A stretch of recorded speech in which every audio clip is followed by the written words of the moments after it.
How riches come to you.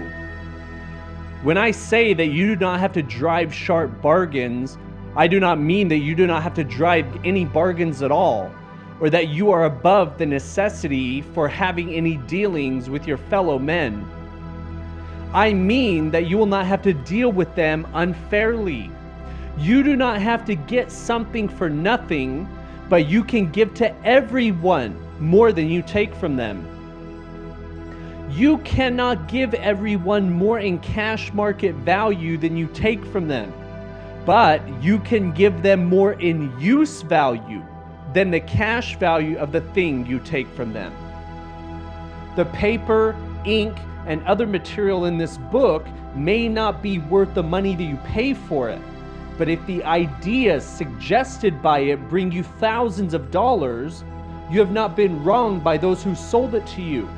They have given you a great use value for a small cash value. Let us suppose that I own a picture by one of the great artists, which, in any civilized community, is worth thousands of dollars. I take it up to Baffin Ray, and by salesmanship, I induce an Eskimo to give a bundle of furs worth $500 for it. I've really wronged him, for he has no use for the picture. It has no use value to him. It will not add to his life.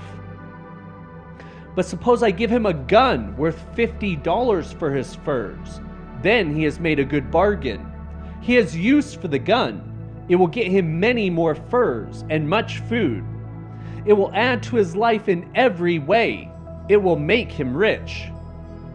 When you rise from the competitive to the creative plane, you can scan your business transactions very strictly.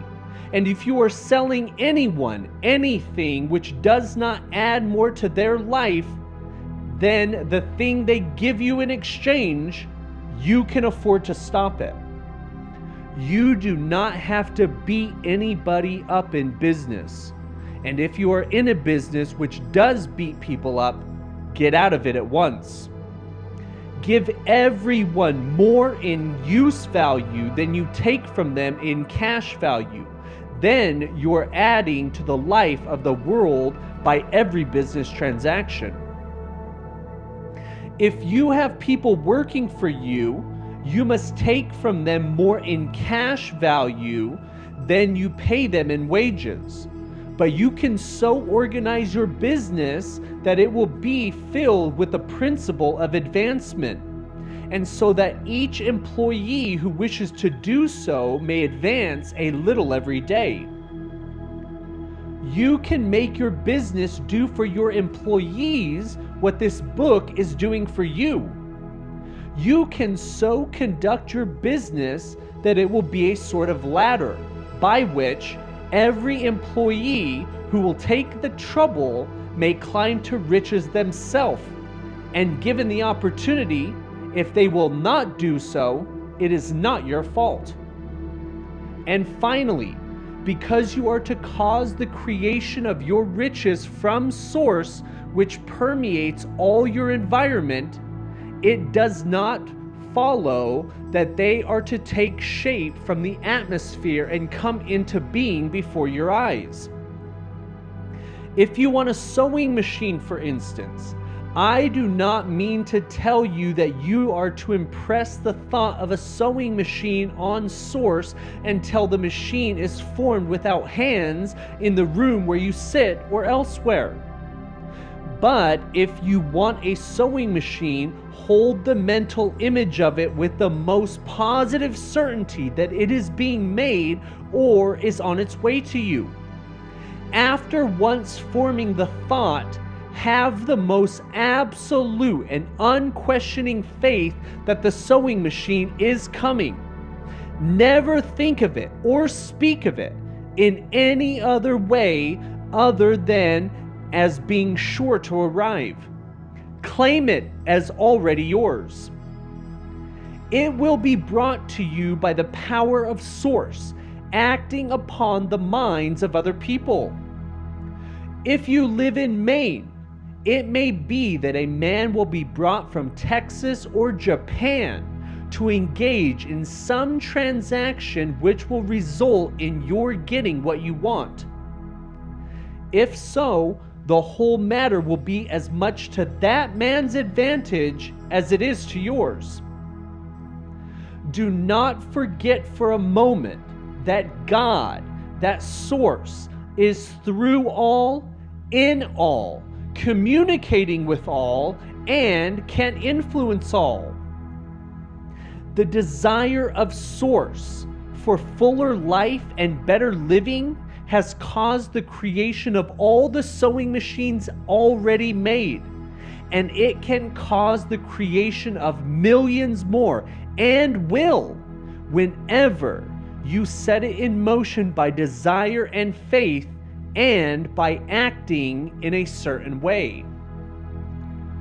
You can certainly have a sewing machine in your house, and it is just as certain that you can have any other thing or things which you want and which you will use for the advancement of your own life and the lives of others. You need not hesitate about asking largely. It is your Father's pleasure to give you the kingdom, said Jesus. Source, God, wants to live all that is possible in you and wants you to have all that you can or will use for the living of the most abundant life. If you fix upon your consciousness the fact that the desire you feel for the possession of riches is one with the desire of omnipotence for more complete expression, your faith becomes invincible. Once I saw a little boy sitting at a piano and vainly trying to bring harmony out of the keys. And I saw that he was grieved and provoked by his inability to play real music.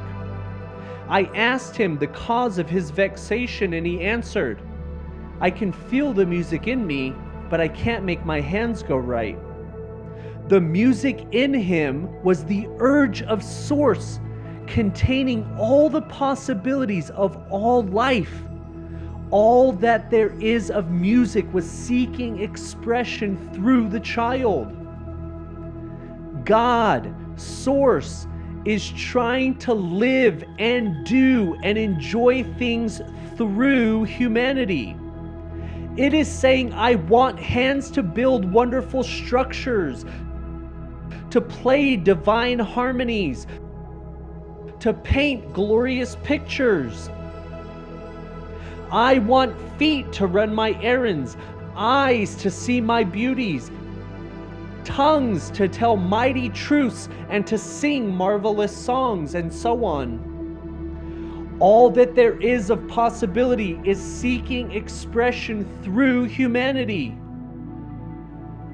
It wants all these things because it is itself that enjoys and appreciates them.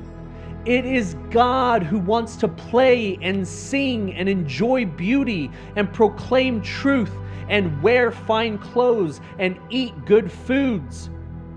It is God that worketh in you to will and to do, said Paul.